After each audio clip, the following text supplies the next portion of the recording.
Our perception is not reality, even though many people believe that it is. Many people assume that what they assume is the ultimate truth. Many people believe that what they believe is the ultimate truth.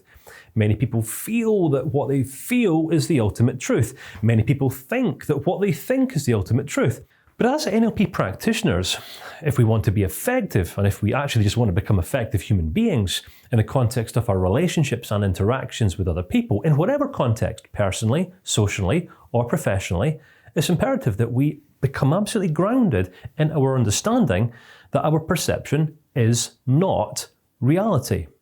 It might be how we see things, but it is pretty guaranteed that it will not be how things are. Why? Because every single human being in the world sees things differently. Every single human being in the world could watch this training video right now and take something different away from it. Because we're all driven by different goals. We all have different motivations. We all prioritize different values. We all have different agendas in life. So in this clip now, I want to introduce Neuro-Linguistic Programming as a framework for improving our judgment, so that we can start to really appreciate that our perception is not reality, thus creating more space in the context of our interactions for other people to ask better questions, thus to better understand those people whom we interact with. In 1931, mathematician Alfred Korzybski presented the idea that the map is not the territory. A map always comes with certain inherent limitations. Now, when I first came across this is one of the core foundational ideas of NLP. I could relate to it very much so, and this was based upon my experience of serving in the British Army. Do you know what one of my greatest weaknesses was? Now, I was a great sportsman. I was a pretty good athlete. You know, I've run marathons in my time. Very, very good at military fieldcraft.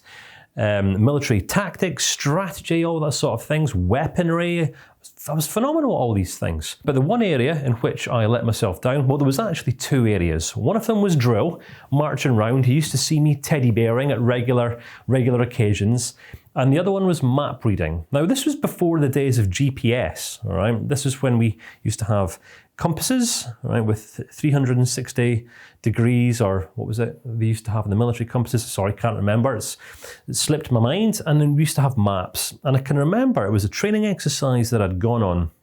And this was part of my first promotion. CARDA, all right? A CARDA is where candidates who have been selected for possible promotion are pretty much just dropped in the middle of nowhere and are left to fend for themselves in a mock war zone for anything up to a week or a week and a half, something like this. We would refer to that as exercise in the army. And the task that I'd been given by my commanding officer was to lead a section of young men from point A to point B, and this was in the middle of winter, in the middle of Sennybridge, which was a training ground in the middle of Wales. Now, it was torrential rain and wind and sleet and snow for the entire week, and all we had was packets of biscuits brown and some water and some minimal food rations to keep us going. And it was an absolutely horrific ordeal, reinforced by the fact that I couldn't read a map to save myself, all right? So me, being the bright young man that I was back then, I looked at the map and I said to myself, right, well, I reckon that we're here at point A, we want to get to there, point B, so here we are, we want to get to there, let's just go in a straight line. As the crow flies. That seemed like a commonsensical thing to me. But the problem with maps is that they can be a little bit deceiving.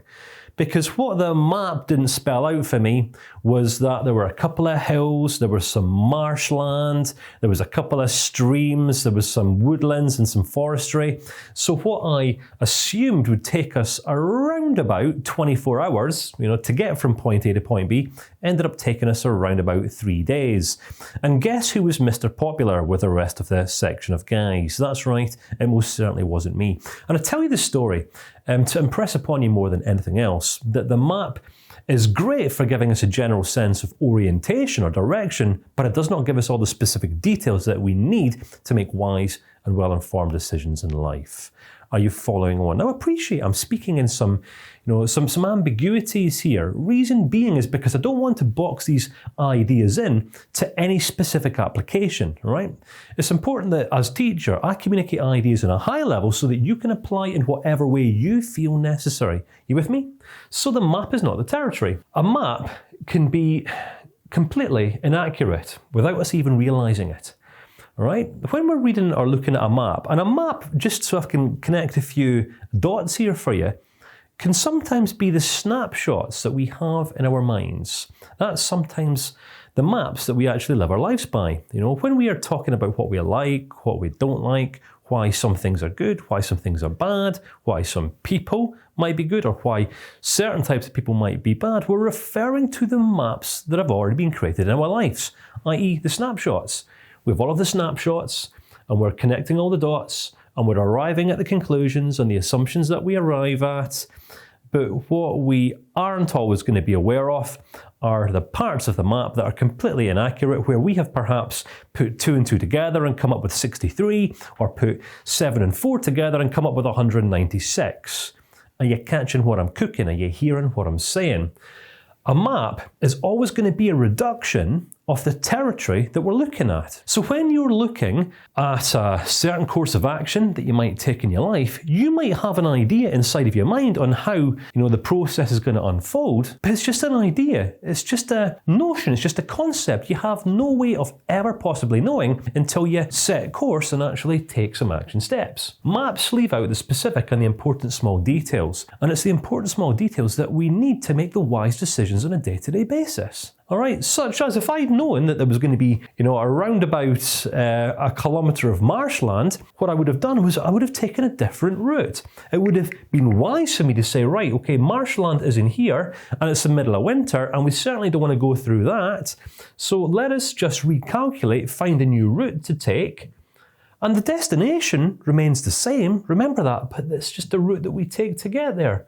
Is it changes. And what we're talking about here is cognitive flexibility. When we assume that our maps, the assumptions that we have arrived at, our beliefs can be maps. When we assume that what we think and how we feel and what we believe and how we see things are all absolute guaranteed certain facts, we become closed to all the small details and anything outside of that can stand to correct us and enable us to actually live our lives more effectively.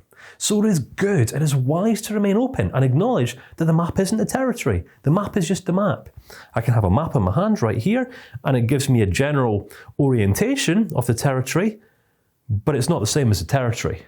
The territory is what lives outside of the map. The map is just a snapshot of the territory. Are you with me? And in the same way, our assumptions are just snapshots, the opinions that we've arrived at of reality. But it's not always necessarily reality within itself. It might not necessarily be reality in actuality. All right. So if we want to grow, if we want to mature, if we want to become wise, well-informed, and more consistent human beings, it's imperative that we learn how to deprioritize our maps, our beliefs, our thoughts, our feelings, our worldviews. And for some people, this might seem like a really challenging notion, because for many people, it's their beliefs offer a foundation upon which they build and base their lives. Now, until we have something greater, that might be okay. But what I'm proposing here is that there is something greater. We can choose to become students of truth, scholars of reality, where we begin to base our lives, our decisions, our actions, our behaviours, our judgments upon facts, not upon thoughts, not upon feelings, not upon beliefs, and not upon opinions or assumptions. Right? This is how we will be perceived as wise and balanced, dependable human beings. All right? Which is kind of part and parcel of becoming an NLP practitioner. So, maps need interpretation. Interpretation can lead to error. And this is because we're all imperfect and flawed human beings, all right? Now, it might be the case that you trust your judgment 100%, but do you trust anyone else's judgment? 100%? Most likely not, because it's easy to acknowledge that everyone else is imperfect and is flawed, but it's sometimes a little bit more challenging to acknowledge all of the ways in which we are imperfect and flawed. A lot easier to identify other people's imperfections and flaws and weaknesses than what it is to acknowledge our own, all right? And this is the extent of the territory that we're talking about here. Sometimes our map involves us looking at all other people. This type of people are no good, that type of people are bad, this type of people definitely can't be trusted, but me, I'm okay. I'm totally all right. All right. These are the rose-tinted goggles that most people wear as they progress and journey their way through life. Sometimes a map can be outdated or represent something obsolete. Right, think about it. Think about what our memories are. Our memories are just snapshots of the past that provide us with maps that some people will use to navigate and orientate their way through life today. Going back 20 years ago, or 10 years ago, or 5 years ago, I failed, which means that I'm a failure. And because I failed 5 years ago, or 10 years ago, or 20 years ago, that must mean that I'm going to fail in everything that I pursue today. Therefore, it's going to be safe and wise for me to not step outside of the comfort zone and pursue anything beyond that which keeps me safe and comfortable and secure. And thus, many people go on to accomplish nothing with their life and make no impact, leave no legacy behind. Now, this might be okay for you if your number one priority in life is just to feel happy. That's many people's priority in life. But if you want to live a meaningful life, then something's going to have to shift. Your focus is going to have to evolve from being, within you and focused on you and outwards outside of you onto something greater. The distinction between map and territory is a useful metaphor of the differences between our interpretation of reality and reality within itself. I'm hoping this is beginning to become clear. What we assume to be true, our subjective interpretation, is usually very, very different from what is actually true in objective reality. So I love this signpost concept. When our perception points us in one direction, 9 times out of 10, reality actually points in the other.